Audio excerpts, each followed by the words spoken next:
I am live. It says I am live. It is telling me right here I am live, but I have to wait for confirmation from all of you to let me know if I am actually live. Oh, maybe there I am. So welcome to this takeover. I am Rene Ritchie. I have been blogging about Apple for over a decade. I've been YouTubing about Apple for a couple of years now. I have been podcasting and streaming and talking about Apple for probably longer than anybody would like for me to have been doing any of those things. And I am super happy, super proud, super honored to be here today talking to all of you about all of these things. Luria Petrucci is the person who taught me the most in this world about streaming. We worked together at CES Live, where we live streamed CES for 2 or 3 years. And she would tell me things like, look at the comments, read the comments. And then we did Talk Mobile 2013, where she hosted and I was a panelist, and she taught me all sorts of additional things about how to do all of this. So being here today with you is an incredible honor. And I will try really, really hard not to disappoint her or any of you. So it is my goal, my hope to talk to you all about the new line of Macs, Apple Silicon Macs, M1 Apple Silicon Macs. But before I get into that, Apple has just announced WWDC 2021. They announced it just a few hours ago. And if you're not familiar with Apple and Apple events and how Apple works in general, WWDC is their annual worldwide developer conference. It is where Tim Cook walks out and says, good morning, and then tells us a little bit about how Apple is doing, and then very, very quickly hands it off to Craig Federighi, who is Senior Vice President of Software, to talk about everything that's coming in the new version of iOS, iPadOS, and macOS. And this year specifically, that's iOS 15, iPadOS 15, macOS 12, and then Kevin Lynch, who's Vice President of Software, to talk about everything coming in the new version of watchOS, watchOS 7 this year, and then Even Odds, who talks about tvOS. Could be Tim, could stay on stage, could bring up Eddie Q, Senior Vice President of Services, and who knows, maybe this year there'll be a surprise, because everyone in all the artwork, which is just gloriously leaning into the meme, if you haven't seen it, the Craig Federighi meme, where at the very first Apple Silicon event back in November, he opened the lid on the very first Apple Silicon Mac, and there was just show you right, just love music in the air, and the lights turned red, and Craig looked at that Mac the way that you look when you find that one true love of your life. And they leaned right into that. All the artwork looks just like that, and the people are wearing glasses reflecting the Mac OS dock. So right away, all the scuttlebutt, all the leaks, all the rumors, all the gossip turned to the potential for Apple Glass and Apple's Reality OS and all of those things.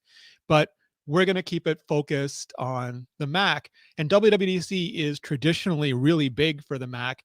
It's where they announced Apple Silicon last year, at last year's WWDC. And it is where over the years they've announced many versions of the Mac. I think most famously, most recently in 2017, where they updated almost every single version of the Mac. And then totally inside baseball, I had to review, I think, 2 iMacs, 2 MacBook Pros, and a MacBook overnight. It was a 24-hour review embargo. So I had to go to the venue, pick up all those computers, carry them back to the hotel, do all the benchmarks, all the tests, everything, stay up. No video back then, luckily, or I would still be there doing it, but had to review all of those things overnight and get those things up so that everybody would know, or at least the people watching me would know, what they wanted to buy, what they wanted to skip, and just how they wanted to plan their Mac purchases. And now, come this November, last November, Apple finally started rolling out the Apple Silicon Macs. And it started off with what Apple would call the ultra low power versions of Apple Silicon, of the Macs, what some of us would call entry level. Some people would call the less expensive Macs, although less expensive and Mac, has a unique relationship. So what we have so far, what we have now on the market, is an M1 Apple Silicon MacBook Air, an entry-level MacBook Pro, and an entry-level Mac Mini. And I guess I should step back just a little bit further and explain what Apple Silicon is in general. If it's your first time hearing about it, if you're Apple curious, if you've been just listening to all the stories, hearing about the performance, the battery life, the quality of life, all of those things.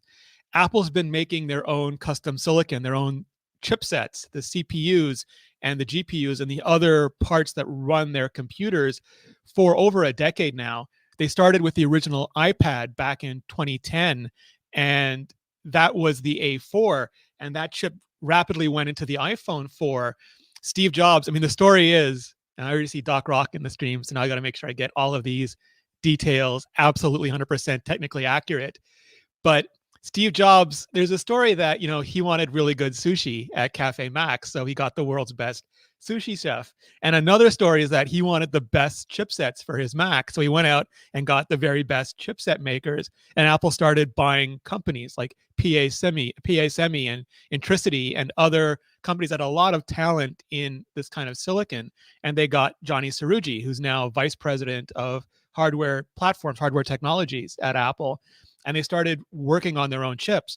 And at first, they licensed the cores from ARM. They licensed Cortex cores, and that's what the first few generations were. But over time, Apple started making them more and more custom. And so with the A6, we got Apple's first custom CPUs called Swift. And what that means is, instead of licensing the design from ARM, which is the company that creates the instruction set that's different than the Intel x86, the AMD x86 instruction set, it's, instead of being a complicated instruction set computer, it's a reduced instruction set. It's a RISC-based design. Instead of just licensing that whole design from ARM, Apple started making their own custom designs. They licensed the ISA, the instruction set architecture, and they started designing their own CPUs. And then with the A7, they just startled everybody in the industry. They went to 64 bits in mobile when other companies weren't even thinking about it. And that's sort of easy in a way for Apple to do, because they don't sell chips. They're not a merchant silicon vendor like Intel or AMD or Qualcomm. They don't have to make profit and loss on a chipset. They can make profit and loss on the whole device. They don't have to care if anybody buys an A6 or an A7. They just have to sell the iPhone or the iPad, and making chips is really expensive. So Apple not having to worry about all of that at a chipset level meant they could just let their engineers run. So we got the A7, which was the first 32-bit, and it let them use the ARM V8 architecture, which was so much more advanced. It gave them so many advantages over what they were doing before, and they just kept on running. So I forget the exact, if it was the A11, but we got custom GPUs next. And then we got, with the iPhone 10, we got neural engine cores, which are machine learning, artificial intelligence accelerators, and that's what enabled Face ID. And then Apple has just kept going. And so with the A14, the chip that's in the current iPhone and the current iPad Air, we have 4 Ice Storm. Apple loves to codename. They love to codename their CPUs. They have custom Ice Core efficiency chips, and they have two custom Firestorm performance cores, and they use both of those things. They use efficiency and performance cores, so that if you're not doing anything demanding, nothing that requires a lot of power, they can use those lower power efficiency cores, so they don't waste a lot of energy, a lot of battery life. And then if you're really slamming it, if you're doing graphics or anything that requires a lot of power, they can enable those performance cores for you just when you need them. Or if you're doing everything, they can just fire all the cores, fire everything for you. So you have 4 efficiency cores, 4 performance cores, and then 4 GPU cores, and 16 A&E, Apple Neural Engines. And then what they did with the M1 is they took that same chip, that same 11th generation Apple Silicon, and they just tricked it out for the Mac. They just put everything in there that you would need for a really good Mac experience. And that meant they added additional performance cores. So they added 2 more Firestorm. So now you have 4 Ice Storm, 4 Firestorm cores, 4 more GPU. You can get a version that's binned down. That just means where it's expensive to make chips. So if it comes off the assembly line and one of the cores doesn't test right, instead of throwing that away, they're just using that 7-core version for the cheapest level of the MacBook Air. So that one has 7 functional cores. And then for the higher level MacBook Air, for the Mac Mini, and for the MacBook Pro, the entry level MacBook Pro, they're using the ones that tested out on all, that binned out on all the 8 cores. So you have that in there. You have the 16-core neural engine as well. And then on top of that, they added some specific silicon IP. And IP it's a terrible term. It's what the industry uses. It just means intellectual property. But every unique, distinct element of silicon on the chip is called an IP. It's an IP block. So they have custom IP blocks, like the image signal processor is one, and they have codecs that let you do H.264 and H.265, which is HEVC, encode and decode. They have VP9 decode for watching YouTube videos, things like that. And they added specific IP for hypervisor virtualization. So if you use virtual machines, you could do that faster. And also for x86 reordering, so that it would accelerate any older Intel Mac apps that you were using through the translation layer on the M1 Mac. And then they also added 2 really high performance they also added 2 really high performance Thunderbolt controllers. And those are something new to Apple custom silicon. Previously, they only supported USB, and then up to USB-C, USB 3.1 on the iPad Pro, and they had the Thunderbolt was left for the Macs. But USB 4, the USB 4 protocol just integrates Thunderbolt. So now you have the much higher bandwidth, the much higher capacity of Thunderbolt as well in those Macs. And you have 2 of those right on the chip. And I should have explained this earlier, so I'm bouncing around a little bit. I apologize. But what Apple does is, instead of making a traditional computer like Intel or like the Intel Macs, where you have a separate CPU, a separate GPU, separate RAM, all on a motherboard or a backplane, something like a buffet, all your silicon is just arrayed out on a table in front of you. You have what's called a system on a chip. Actually, it's part of a package, but you have a system on a chip, which is like a sandwich. You just take the CPU, the GPU, the RAM, you layer them all together. And that gives you a few advantages. Like, they are wicked fast at communicating in between the different elements, the CPU, the GPU, the ANE, all of those things can talk together very quickly using Apple Fabric, just a variation of Fabric here. But also they have unified memory. And what that means is there is no distinct separate RAM for the CPU and then VRAM, video RAM, for the GPU. They share this pool. And for low power integrated systems like a MacBook Air, like the entry-level Mac Mini, like the entry-level MacBook Pro, those used to have Intel integrated Iris graphics, and those were pretty RAM starved. They didn't have access to a lot of RAM. So right now, because of unified memory, not only is all that data passing in between the system, the compute units, really quickly, but it's available to all those compute units when they need it. And that just means everything is super fast, super responsive. So you get advantages of performance, because the way Apple architected these chips, they call it low and slow and low. It just means that they don't use a lot of power. Sorry, wide and slow. I apologize. Wide and slow.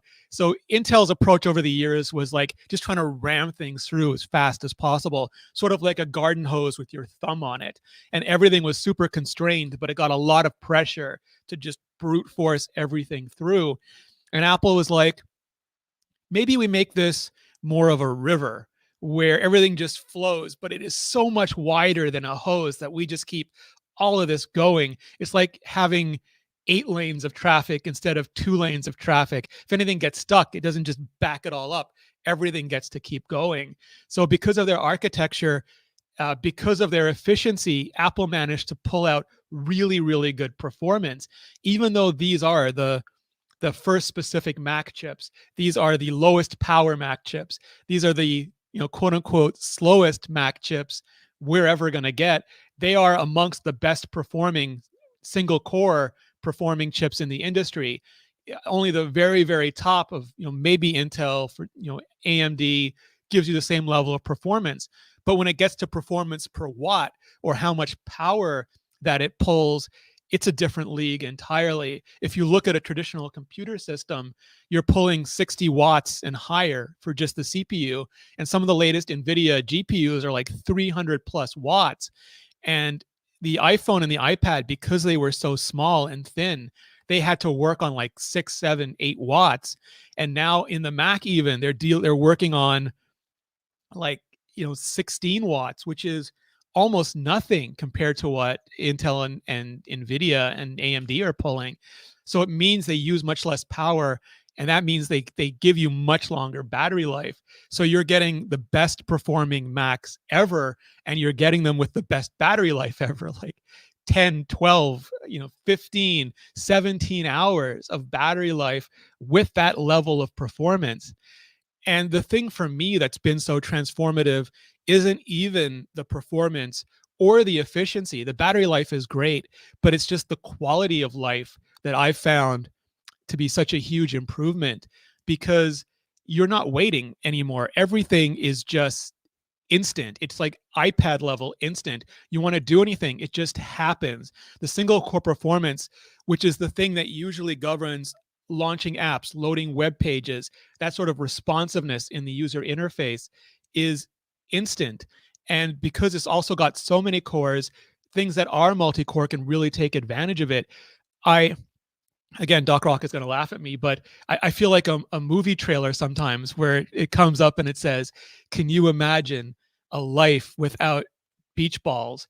And you just look back and say, it would be beautiful. And I don't think I've had a beach ball in going on since I've had it. I cannot remember. Maybe I've had once ever, a beach ball, and I think that was probably Rosetta.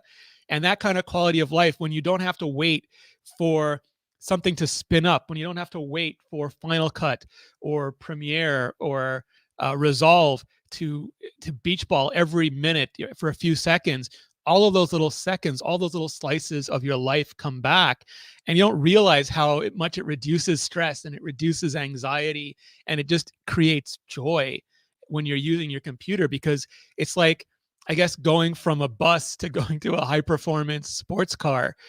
The minute you press anything, it just goes. It's, to quote Flossie Carter, I don't know if that's happened on this stream before, but to quote Flossie Carter, it's just like major, major, major go, quad level go. And it's really an amazing experience. So I'm going to get to your questions. I see some questions coming up already. I'm going to get to them in a second, but I'll just finish this intro, this not so brief intro, by going over exactly what we have on the market right now, in case you're interested in an M1 Mac and you need it now. So we have the new MacBook Air, which completely replaced the previous MacBook Air, and you can get it with 7 GPU or 8 GPU cores.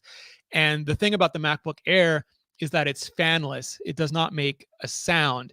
What it does is, as the chip builds up heat, it dissipates that through the SoC, then through like a solid block of metal. It's basically a heat spreader, and then into the chassis. But if it starts to generate too much heat, it will ramp down the processor. That means that it'll lower the CPU frequency so that it doesn't overheat. It doesn't damage anything. And that means after you go for about 10 minutes, if you're at maximum load, if you're just doing all the workload, you have about 10 minutes before it starts to ramp down on you. So it's best for people who really want like an ultra light, really want an inexpensive Mac, but they don't need to push it for long periods of time. I mean, you could push it for 10 minutes. You're absolutely fine. But if you want to go 20, 30 minutes, render big files, work on big code projects, science, that sort of thing, you're going to want to move up to something like the entry-level MacBook Pro.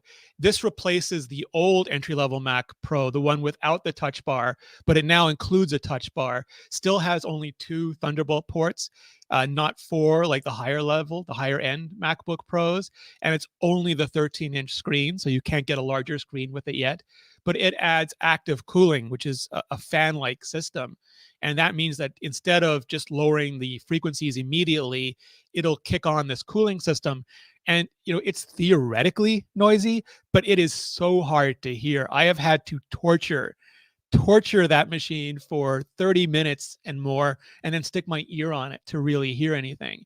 But it just means that the extra cooling is there if you are doing long video renders or audio projects or anything like that. It'll give you that extra sustained performance, and they're all 8 GPU cores. So exactly the same chipset as the MacBook Air, it can just do sustained heavy workloads for a little bit longer. Well, quite a bit longer.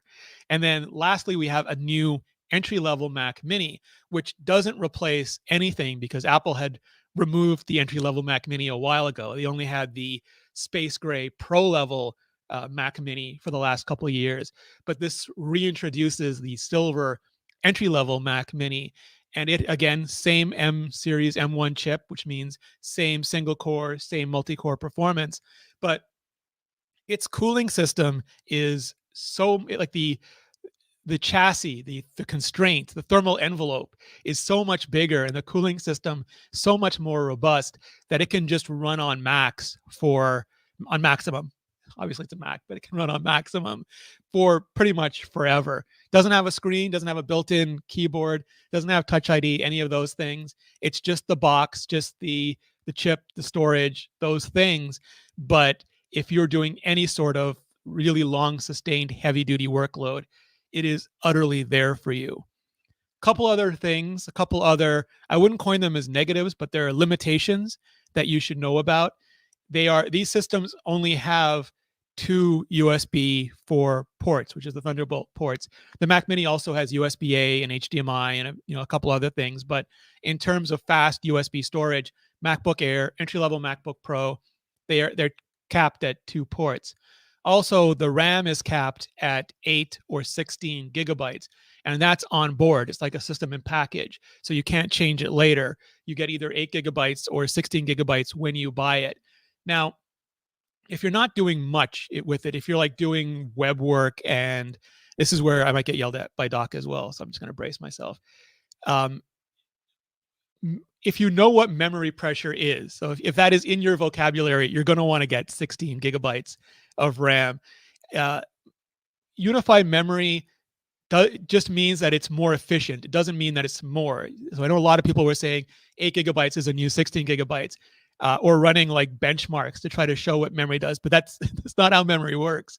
So what you want to think about is, are you going to run primarily one application at a time? And is that application okay with 8 gigabytes of RAM? And that means you're not doing huge video files, huge image files, multiple things like that. If you're doing any sort of office, schoolwork, probably fine. If you're running one app at a time, probably fine. If you're doing a lot of apps, though, you're going to want to get the 16 gigabytes. They will swap. The swap is identical, and that just means they'll take the RAM and they'll write it to the disk so that it'll make like more virtual RAM. You won't run out of space the way you might on an iPhone or iPad. You'll just swap out to disk and back, but that adds workload to your SSD. Even though it's really, really fast on a Mac, Apple's using very high performance SSDs, you will eventually build up memory pressure, and you will find it annoying. So if you're doing any sort of high-end work, just go for the 16 gigabytes. And same with the SSD. You can get external storage. It's great on a Mac Mini. If you're using a MacBook Air or a MacBook Pro, and you want to keep a large amount of files, just get a comfortable level of storage. Right now with the world ended, we're not traveling as much. We're not going to coffee shops. We're not going on trips. So it might be tempting to save a little bit on SSD and get an external drive. But if you do envision yourself traveling a lot, moving around a lot, having a bunch of things hanging off your computer, they can disconnect, but also they can, they just add to complexity.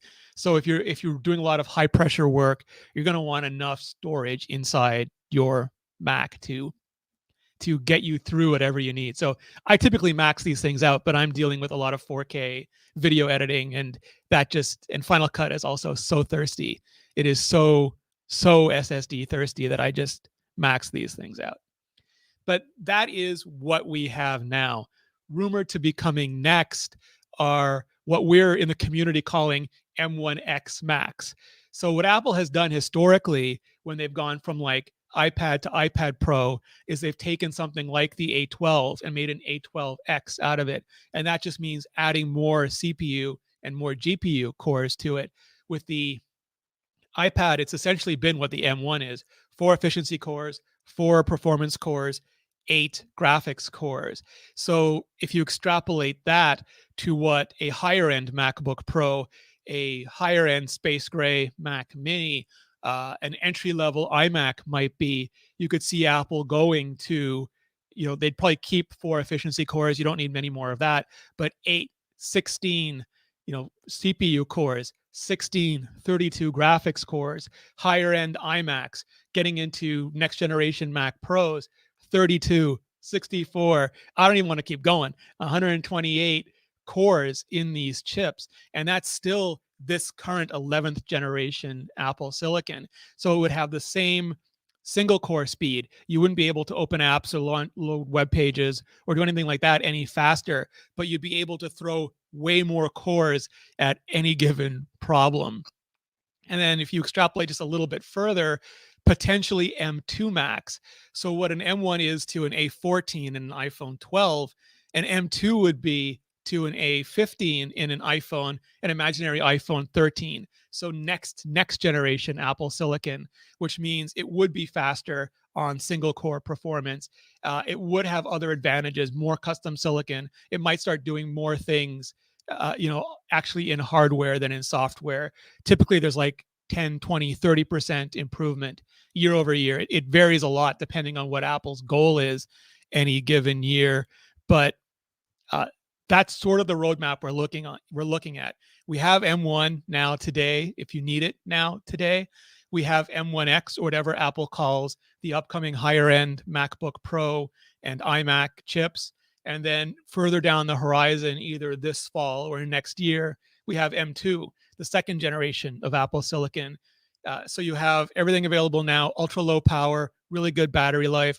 You have higher power, higher multi-core power, that is, coming sometime between now and this fall. And then we have even more of everything coming with a second generation later. And then I expect it to be year over year after that. There's just no turning back. Apple's got their foot on whatever the electric version of gas is, the accelerator.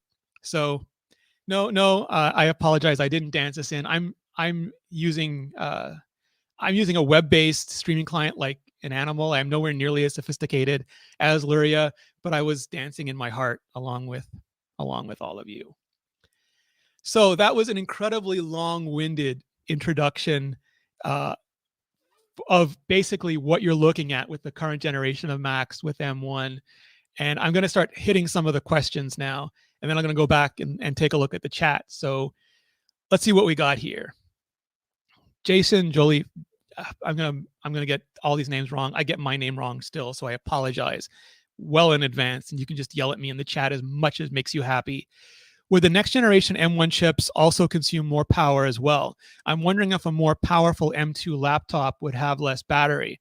So that is sort of Apple's job, or the silicon team at Apple's job is only have one job, basically, and that is to make macOS run faster than anything else on this planet, faster than Windows, faster than Unix, Linux, all those things. And they're constrained only by 2 factors. One is the actual thermal envelope of the box they're designing for, and time, because if you had infinite time, you could make the perfect chipset.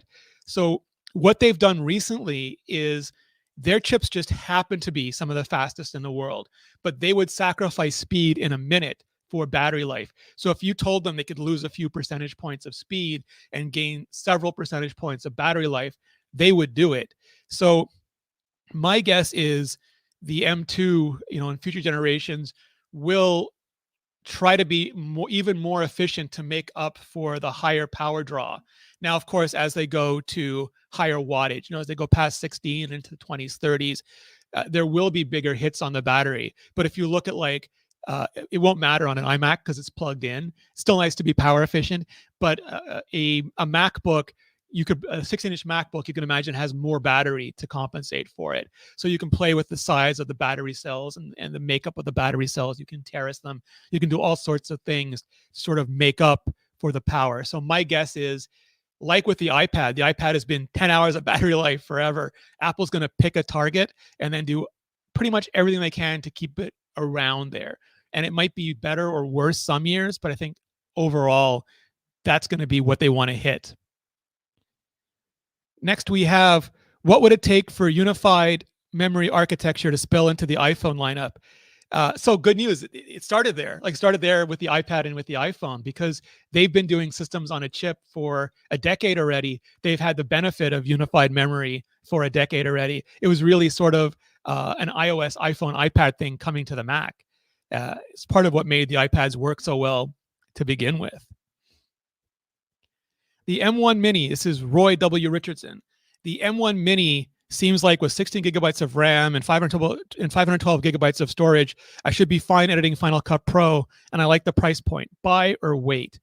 So with the Mac Mini, what I think there's two things that would make you wait. It is really good right now. I know a lot of people who edit on it and swear by it. So it's really just two things. One is if you need more RAM, because there's, you can add more SSD externally, but you can't add more RAM. So if you really need more RAM, like if you need 32 gigabytes or 64 gigabytes of RAM, or you need more ports, yes, you can have hubs, you can have, powered hubs and things like that. But if you really, really want more ports on the box itself, like if two USB type, USB 4 ports aren't enough, you really want 4, then I would suggest waiting for the, theoretical potential space black M1X Mac Mini, and just get that tricked out exactly as you need it. But if you're fine with the ports, you're fine with the RAM, then just fire at will. Sammy Superstar, awesome name. I have been streaming with the Mac Mini in 4K with Ecamm, and I hear no fan. When the next generation, do you think I can edit 4K video and stream in 4K? So you can do, I think, all those things now. Just test it to see if you do hear a fan.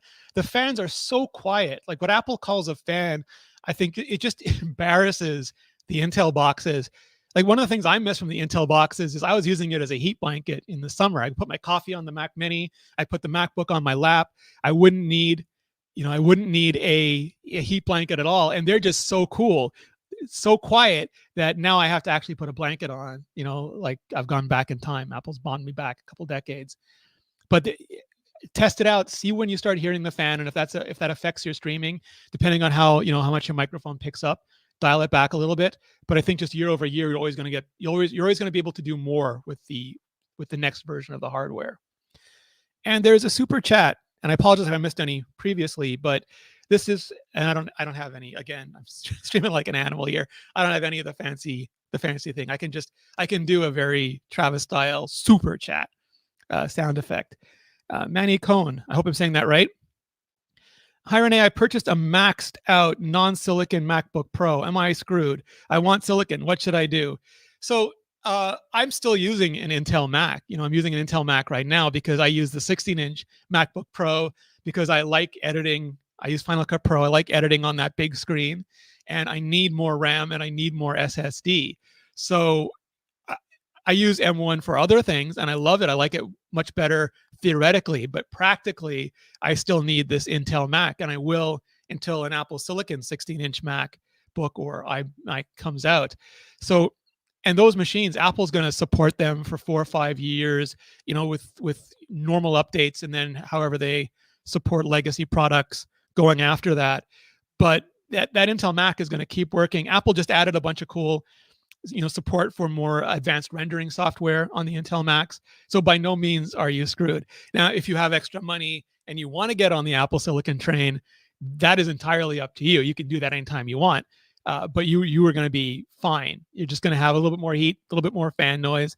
But until there are new versions of the Apple Silicon Mac, you have a machine that you can do things on that no Apple Silicon machine can yet. So I say celebrate that. Glass is half full.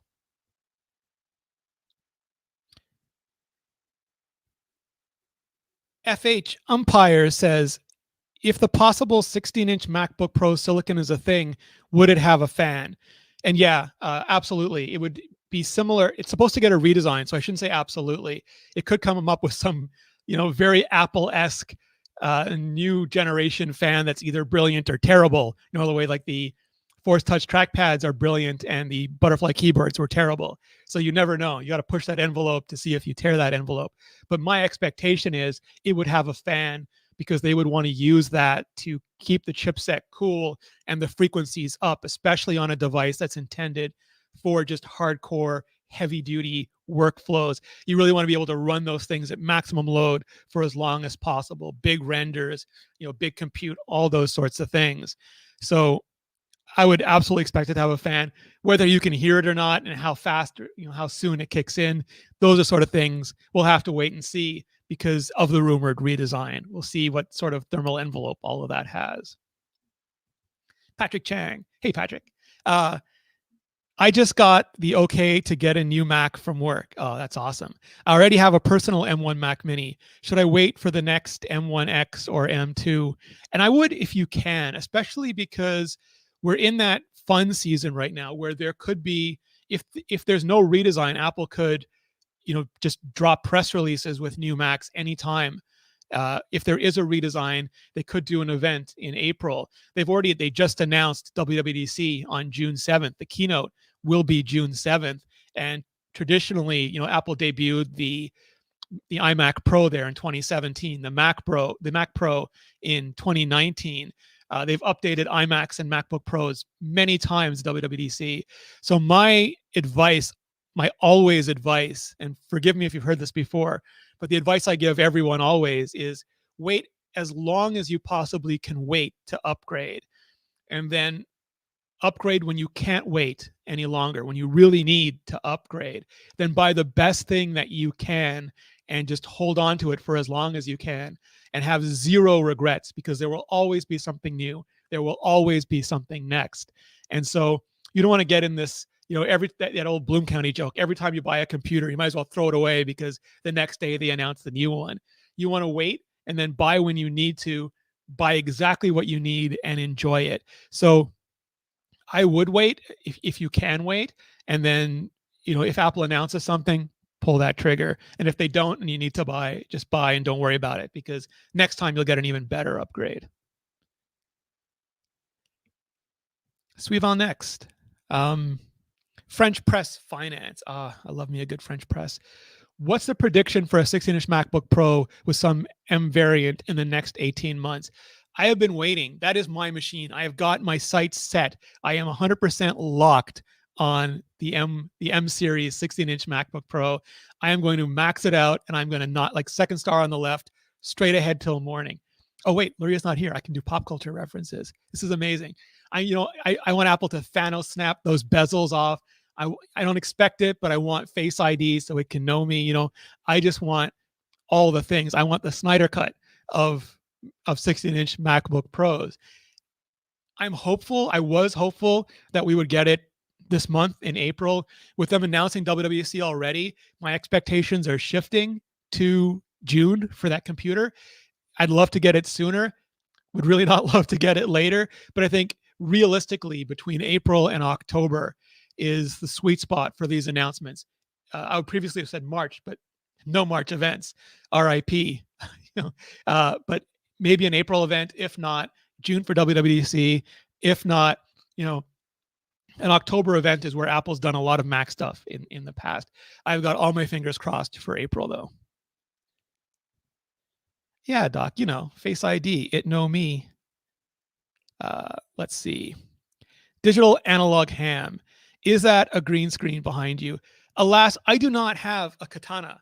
I am not Rurouni Kenshin. I cannot just go behind me. I can use some Japanese because Doc's here. I am not a Hitokiri Batusai. I cannot go behind me and get a weapon to prove it to you, but it is not It is not. Can I throw something? I can throw something. It's not a green screen. Woo! It is just the back wall of my living room. Like Luria, I have my studio. My studio set up pretty much like Luria does. This is my sort of dining room area, and behind me is my living room area, and that is just some shelves on a wall. But hopefully it looks good enough to be a green screen. Next question. Oh, Caleb McCool, member, 2 months. That's awesome. I fear that Apple is going pure Bluetooth. All my external mics wouldn't work. Is there a way to prepare for this? Hope that question makes sense. Yeah, no, I feel this. I feel this so much because Bluetooth is terrible, but ubiquitous technology. And as much as I know The Verge would go into collective Appleplexy if Apple were to make a proprietary replacement for Bluetooth, I want that so much right now. I'm hoping like with the U1 chip, with the ultra broadband chip in the U1, that Apple can start sending data over that. The advantage of Bluetooth, especially Bluetooth low energy, is that it is low energy. So basically how almost everything at Apple works, from AirPods to handoff and continuity, is Bluetooth is broadcasting a handshake all the time with very low energy. And then if another device responds, it'll negotiate a handoff, and then it'll ramp up to ad hoc Wi-Fi, basically point-to-point Wi-Fi to transmit, because you want something called race to sleep. And that just means some people think slow is better for battery, but it isn't. If you can go super fast for a few seconds and then shut down, it's way better. So anything that is long, you want to be on low energy for. So Apple uses a lot of Bluetooth for that, but it is so janky. And also Bluetooth doesn't do well going through ugly bags of mostly water, which is what we're made of. So, you could have your receiver on the other, you have your phone in your pocket on one side and your AirPod on the other side, and your body is just interfering with it. So I think especially on Pro Mac gear, we're going to have a 3.5 millimeter headphone jack for a while at least. And there will always be dongles. Some people are worried that the port is going to go away from the iPhone, and it probably will over the next few years. But there would be a Wi-Fi dongle that you plug in, or it would go over MagSafe with U1, those sorts of things. So there will be workarounds. It's just, it introduces complexity and failure points that I'm not comfortable with either. And I know everyone who's like works in audio isn't as well. I just hope that Apple has this new Pro Workflows team. What they've been doing is on the down low, like completely on the down low, they've been hiring people from Pixar and Industrial Lights and Magic and like world famous people whose names you would probably instantly recognize. They've worked on movies. You've seen their videos. You've watched their films. They're all working at Apple now for John Turnus, who's vice president of hardware. And it's their job to complain about all of this stuff for all of us pros before it ever gets to us. And they're really, really, what's the right word? Salty, grumpy, grizzled veterans who don't want anything to go wrong. They are chasing down every bottleneck, not just with Apple, but they'll yell at Final Cut Pro. They'll go yell at Adobe about Premiere. They'll say, fix this, fix that. And so I'm hoping that team understands what's important, both hardware-wise and software-wise, for all of us. And they just, they stake that claim and they don't let it go. I got those pit bull jaws on my 3.5 millimeter on my Mac. Next question from Can. If a 14-inch MacBook Pro gets released this year, how expensive could it be? Because I don't want to wait for a more expensive MacBook Pro. So great question. Some people have been hoping that Apple Silicon, because they don't have to pay Intel, and Intel was charging Apple a fortune. Apple was buying only the highest bin, the best quality chips. So they've been charging Apple a fortune for all of these things. And the hope was that Apple could save some money with the M1 chip. But my guess is Apple will keep prices the same. They might go up slightly if they introduce some, expensive technology, like if they put a true depth camera for Face ID. There might be small increases. But my hope is that Apple uses the difference in pricing from Intel Silicon to M1 or Apple Silicon, M1X, all of that, to pay for those new technologies. Apple's been pretty good about holding, if not lowering, some of the price points. Generally, the highest end stuff is expensive, and they use that to make the lowest end stuff, like the entry-level iPad, the iPhone SE. Hopefully one day there'll be a version of that with the Mac. the Apple Watch SE and the Apple Watch 3 to make that less expensive. So I think on the higher end, we'll see them continue to push. But if you're looking for like the mid-range, 13, 14-inch MacBook Pro, I think that's going to stay around the same price. And just checking to see if Doc is dragging me at all, just in case I got anything wrong. Okay, it looks like I'm safe. Looks like I'm still safe. Thank goodness. Kevin Doyle, do you think we will ever see an official Apple dock? And I assume by dock, you mean like a laptop dock where you sort of come in, you lock it down, it gives you all the ports, all the expansion, all those things. I would love it. Like the tech nerd in me would deeply love it, but I don't think Apple's going that direction. Like I would love a MacBook that just came in. What I'm hoping for is we get, sorry to tangent so quickly, what I'm hoping for is that we get a less expensive display again. Apple used to make the cinema display. They hand that off to LG. It is beautiful, beautiful panel, ugly, ugly enclosure. And LG is the panels that Apple typically uses in the Macs. So they're really good quality, but I'm hoping Apple comes out with something less expensive than the Pro Display XDR, where you're essentially paying 6K for 6K. So give me just a beautiful 5K Apple display, exactly the same panel they put in the next generation iMacs, put all the ports on that. Let me come in, plug my laptop into that. That would be my dock. Not my dock rock, but my dock. Whale Kayali, I'm going to use these so badly, I apologize. Whale Wally Kayali, how much would the new iMac cost according to your experience? So again, these are totally open questions.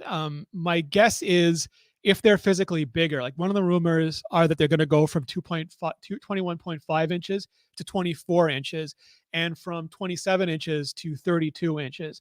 If they're physically bigger, I think they would get a little bit more expensive. I would love it if the lowest end iMac was always around $1,000. I think that's absolutely the sweet point. But when Apple does new designs, they typically go up a few $100s in price. And then over the next few years, Apple drops them down as they pay down sort of all the cost of making those products. They want to recoup their R&D and their manufacturing cost up front. So my guess is if they're a significant redesign, they might hit like the $1,200, $1,300 entry level. And then, your guess is as good as mine, 2000 something for the higher end version. And then slowly going back down, at least on the entry level over time. That's how Apple seems to roll. Will Apple ever allow more than one additional model on the first gen M1? So you can do, I think on the Mac Mini you can do too, and you can use all sorts of elaborate DisplayPort workarounds if you want, but it's not an allow issue. Like it's not anything they're nerfing. Can I say gaming terms like nerfing in this chat? I think so. Again, Luria's not here to stop me. I might get reported though, so I'll be careful. Apple's not nerfing the display capabilities. Apple wanted to display the Pro Display. They want to be able to use the Pro Display XDR. And I know that's maybe the wrong choice. Like maybe let us have two 5K displays instead of that one 6K display. But because it's Apple's display and they wanted to sell some of these boxes to higher end studios to do things with that display, they put all the bandwidth behind that. They prioritized hardware support for the Pro Display XDR, and that cost was the multi-display for the M1. So what you get is what you get, unfortunately. When it comes to the Macs, there's not a lot of software updates that change the hardware capabilities. Gideon Jayasalan, is it an advantage to have higher storage like 1 terabyte for eCam applications? I can't talk to eCam specifically. Maybe Doc Rock can address that in the chat. But the storage you mainly want for two things. One is for just storing project files. So if you're generating a lot of Final Cut projects, a lot of Photoshop projects, anything where you're storing large amounts of media and you want them immediately locally available to you.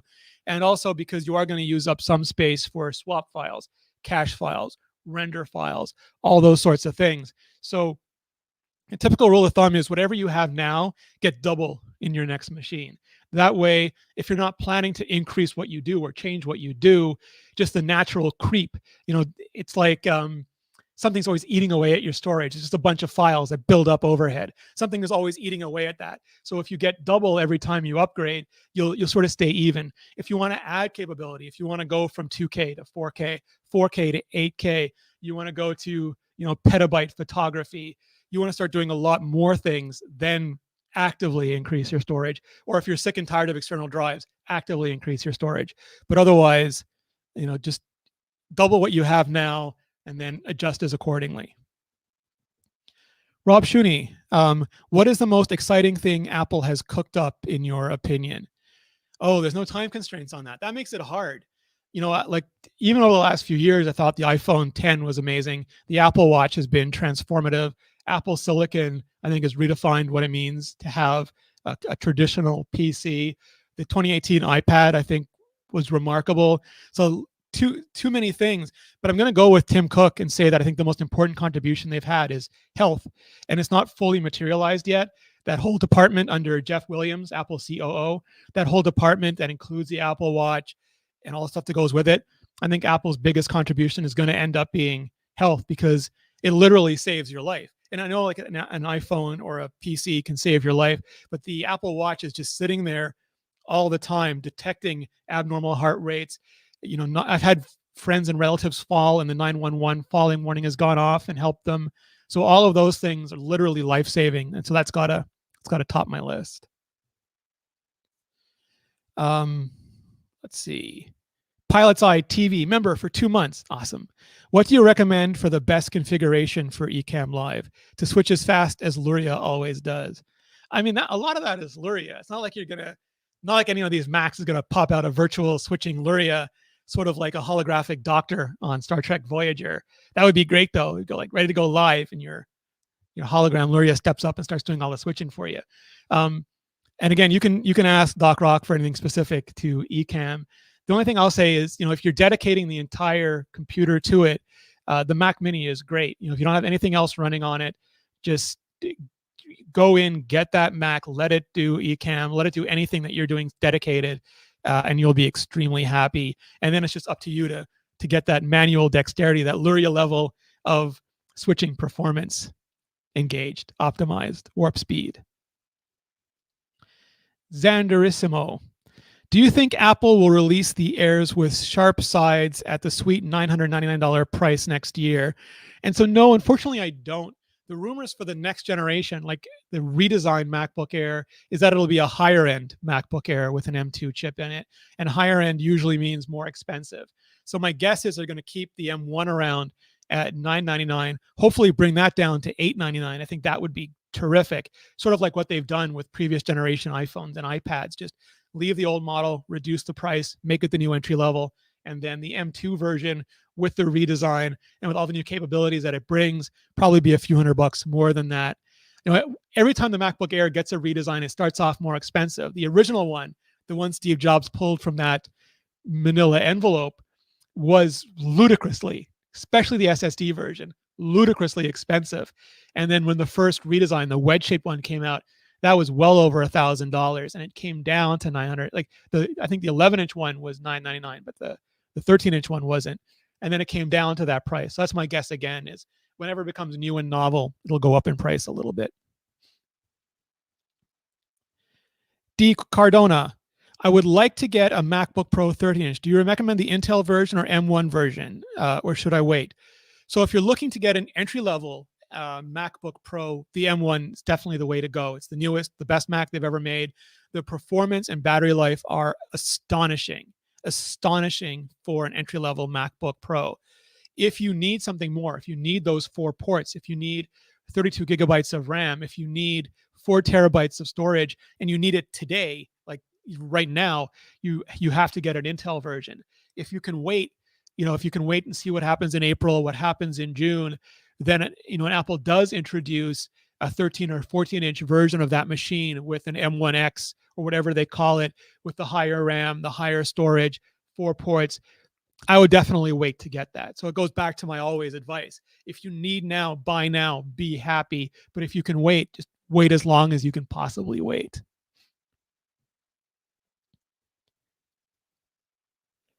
Heather Resick, RDN, what computer do you recommend for a church to use live streaming with Ecamm, working on a tight budget?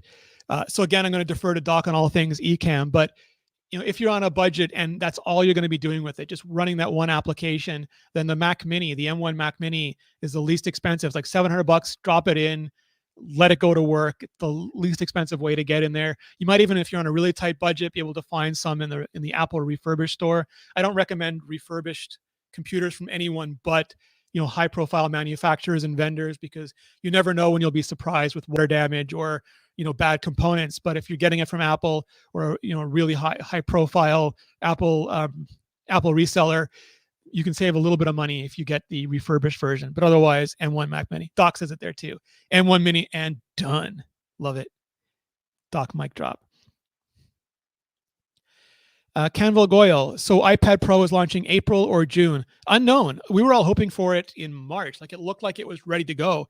It looked like Apple was all set, but then we didn't get a March event. So I think now the hope is April. We'll get a new iPad Pro with an A14X, which would be equivalent to an M1, basically the same chip, minus those Mac specific, silicon IP, the virtualization, the emulation, the extra Thunderbolt controller, those sorts of things. The hope was we'd get it, in March. So now hopefully April.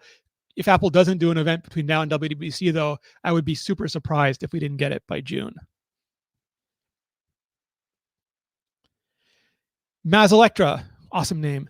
Recently learned from @DocRock, DocRock, that I could use an old iMac as a display with Luma Display, imminent M1 Mini purchase. Could I also run an iPad as an additional remote? You can run an iPad with Sidecar. So as long as it's a recent iPad, and especially if the two chipsets, the A series and the M series, will just talk together, and you can run it wired or you can run it wireless. I'm running it wireless right now, so I can see all of you up there while I'm talking over here, and I'm not looking down all the time. But I use Sidecar all the time with my Mac. You just connect it, you go to display preferences, you choose your iPad, and there you go. It has some interactive elements. It works really well. It doesn't become a touchscreen Mac, if that's what you're hoping for, but it gives you enough controls that you can get a lot of things done. And depending on what you're doing, you can also find dedicated iPad apps sometimes for those things. Le Pub Pataya, hopefully I'm getting that right. Would Apple ever consider buying Ecamm? I mean, for Ken and Glenn, who are two of the loveliest people, two of my favorite people, two of the smartest people I've ever met, if they could get just a PHAT fat Apple check and you'll go work there for a few years and then peace out to spend time with their family and money, I think that would be great. But I'm also a huge fan of indie developers, and I think there's a quality to indie life. Like, a lot of the apps that we love so much are indie apps that no big company can replace. They can make typically baseline features. They can make baseline versions of those apps, but they're never quite the same. And sometimes they get better integration. They get a bunch of other features. Shortcuts is a good example. It was an indie app called Workflow, and Ari and the team were bought by Apple, brought in, and they made a Siri shortcuts out of it. Terrific app, does way more than shortcuts ever could. But at the same time, then you're locked to Apple's schedules and Apple's principles and those things. So whatever is best for Ken and Glenn, they know their business. Jeremy Prince, could you conceive Apple launching an M1 Mac Micro with a smaller dimension than the Mini? Yeah, I would love that. When you look at the schematics, the M1 is just so much smaller than the old package that you had to have for Intel plus Iris and all that I think Apple could reduce the size. I would expect that in a redesign next generation, the generation after. But like an Apple TV sized M1, I know a lot of people in production would love to be able to, like Alex Lindsay style, glue all the things, use that just to connect all the processes in production, or just mount them all and have them do massive high capacity things. So I think that would be great. The only question is, would Apple rather fill up that space with something else like storage? So that's getting smaller too, but remains to be seen. But I would love just an amazing hockey puck. So last question. Chethan Yadaz, CYD, iPad Pro event will be in April or June. And yeah, same answer to that. We'll have to wait and see. I'd love an event in April. I'm ready for it. It's been a long time. It's been since November, and Apple's doing virtual events now. It's like the Apple show, the Apple event show with different episodes. We had 3 episodes last fall. I'm hoping for an episode this spring. If not, WWDC now officially confirmed. June 7th, keynote, State of the Union. It's all happening. So that, that's the absolute latest we can possibly get an Apple event this year. Oh, well, I hope I did not talk just way too much or too fast and made at least a little bit of the kind of sense that does. I apologize. I have to cut the stream at an hour because I have to get to another gig, pre-existing gig, and Doc Rock is not filling in for me with that this week. So I just want to thank all of you in the chat, all of you here, Luria for the opportunity, everyone on Luria's team for just making this as easy as possible for an absolute noob like me to go through. And if you have any other questions, just don't hesitate to throw that to me in the social medias. I'm here in the live chat a lot, so always available. And thank you so much for supporting Live Streaming Pros. You all are the absolute best. Thank you so much for letting me be here. I don't know, is there a sign out? Is there an official sign out? Am I supposed to dance it out? I don't have any music, so this is going to come off really badly, but I tried, Luria. I tried. Thank you all so much. See you next time.